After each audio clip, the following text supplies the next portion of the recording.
আল্লাহ তাআলা হেদায়েতের রাস্তায় টানছে, শয়তান জাহান্নামের দিকে টানছে।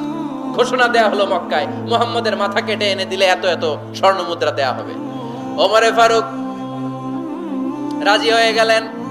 নাঙ্গা তলোয়ার নিয়ে বিশ্বনবীর মাথা কাটার জন্য ছুটলেন। নাউজুবিল্লাহ পড়বেন না? বনু জাহরা গোত্রের এক লোক বলে, আইনা ইয়া আমার, কই যাও? মুহাম্মদের মাথা কাটতে যাই। আরে মুহাম্মদের মাথা কাটতে যাও?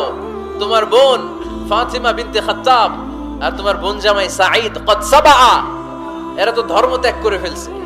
এটা তো আমাদের ধর্ম ত্যাগ করে মুহাম্মদের ফলোয়ার হয়ে গেছে। আগে ওমর ঘর সামলাও, পরে মুহাম্মদের মাথা কাটতে যেও। ওমর ফারুক অবাক হয়ে গেলেন। তলোয়ার নিয়ে বিশ্বনবীর দিকে না যে নিজের বাড়ির দিকে চলে গেলেন। বিশ্বনবীর আপন বোন ফাতিমা বিনতে খাত্তাব, বোন জামাই সাঈদ আর খাব্বাব রাদিয়াল্লাহু তাআলা আনহু তিনজন মিলে সূরা তাহা তেলাওয়াত করছিলেন। পড়েন সুবহানাল্লাহ। মক্কায় লুকিয়ে লুকিয়ে দাওয়াত হতো।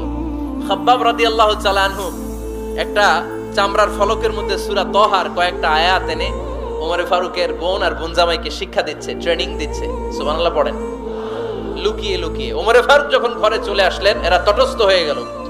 সাইয়েদনা খাব্বাব বিছানার তলায় লুকিয়ে গেলেন। ওমর ফারুক বললেন, দরজা খোলো।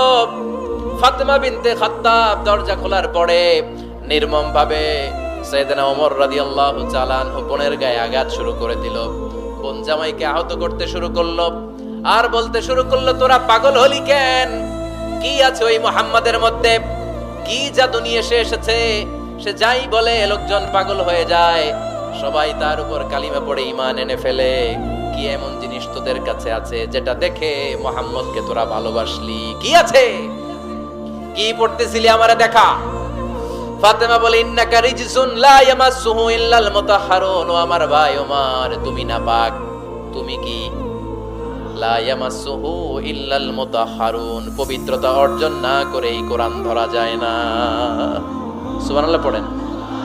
ওমর ফারুক গোসল করে আসলেন, কারণ ধাক্কা তো আগে কয়েকটা খাইছে। কথা বোঝেন নাই বোধহয়? প্রথমে দোয়ার ধাক্কা, পরে কোন সূরা দিয়ে ধাক্কা?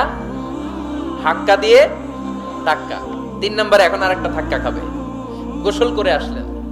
ফাতিমা বিনতে খাত্তাব বললেন, গোসল যখন করে এসেছেন, এই নেন। ওমর ফারুক এবার চামড়ার কাপড়ের মধ্যে সূরা তাহার প্রথম আয়াতের দিকে নজর করলেন। নজর করেই কোরআনের প্রেমে পড়ে গেলেন। পড়েন সুবহানাল্লাহ।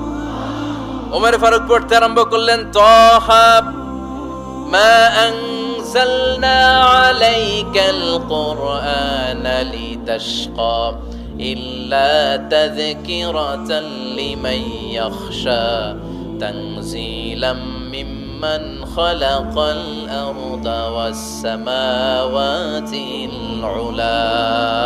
সুবহানাল্লাহ পড়েন। উনি পড়তে আরম্ভ করলেন, তাহা মা আনজালনা আলাইকাল কুরআনা লিতাশকা, এই কোরআনকে আমি তোমাদের হতভাগ্য জাতি হিসেবে দুনিয়ায় থাকার জন্য পাঠাই নাই। এটা রব্বুল আলামিনের পক্ষ থেকে এসেছে। যারা রবকে ভয় করে তাদের জন্য আছে উপদেশ।